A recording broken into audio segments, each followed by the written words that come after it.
Hello guys, welcome back to Game Tidbits, and this time around we're going to talk about the Sega Megadrive, or in the United States called the Sega Genesis, because there's another game in development for it, homebrew game called Tanglewood, which is being made by Big Evil Corporation, which I actually love that name, Big Evil Corporation.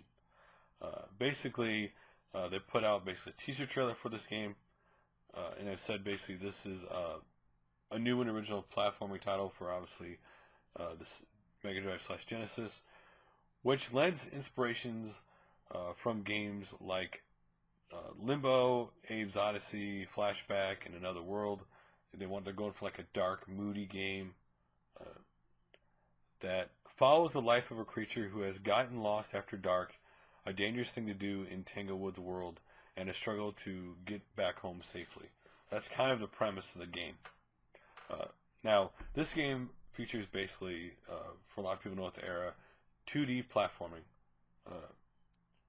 experience, and a world full of interesting characters, creatures, enemies, puzzles, traps, and a day, dusk, night cycle, which shows in this trailer.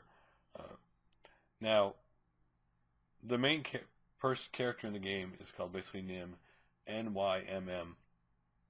And they basically say they'll be reviewing characters, mechanics, lore gradually, and so this trailer just basically shows the protagonist and him walking through the day, dusk, night cycle, and a little bit of a different environments. You know, of course, you see other things like falling leaves, fireflies. Again, very impressive for a 16-bit game. And one of the coolest things to me about homebrew games is obviously in the era when the Genesis and the Super Nintendo and Mega Drive were around, Super Famicom. When they were programming at the time, a lot of times they didn't know everything what they could and couldn't do on the system, and they couldn't do everything that they wanted to do creatively because there were limitations. And of course, at the time, they had to make money, obviously. And today, with all the new advances in obviously how to make games and people understanding the programming of these systems, they're able to make much more impressive games, know how to squeeze more out of it, making bigger games than originally they ever could. And that's one of the cool things about homebrews, besides the fact you get a new game on your favorite console, which may be the Mega Drive / Sega Genesis. So this is cool to keep an eye on. Obviously it's just a teaser, but still cool that there's another homebrew game out there. If you're a fan of 2D platforming games, again, during the era there was a lot of animal mascot platforming games, right? We had Rocket Knight out there, obviously Sonic. You know, you had a lot of Disney games like on this system, of course, Tailspin, you know, more like Tasmania. You know, there were a lot of 2D platforming games in this generation. So it's cool to have another one being made today for that system.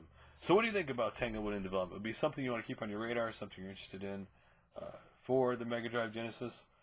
Obviously, a lot of times these games come down to people simply with price. You know, if the game is priced what people consider a decent price, they might be interested in picking it up. If it ends up being a price what a full retail game is today, some people in general are just unwilling to pay that price. But fans or collectors of these systems obviously are. And these markets of more making homebrew games seem to be growing, which I think is a really cool thing for the lifespan of these systems. I will say this probably forever, is I'm amazed that no developer who was big on these systems at the time simply hasn't devoted a person to simply make a new game for these consoles to see like what the actual fan base is out there. Can you imagine if Sega were to say, hey, just pick anyone. You know, Golden Axe 3 never came out on the Genesis, though it was on the Sega channel. Can you imagine if they were to officially announce and release that over here? It wouldn't cost much to make it for them, and they could use it as an experiment. And by the way, just a nice nod to the fans, right? Especially on an anniversary, that would kind of make much sense. But anyway, what do you guys think of this game and what it looks like? And this your type of game? Or are you kind of like, you know what, that's cool, but I'm not interested? Anyway, love to hear your guys' opinions like always. I'll make another video soon. Later, guys.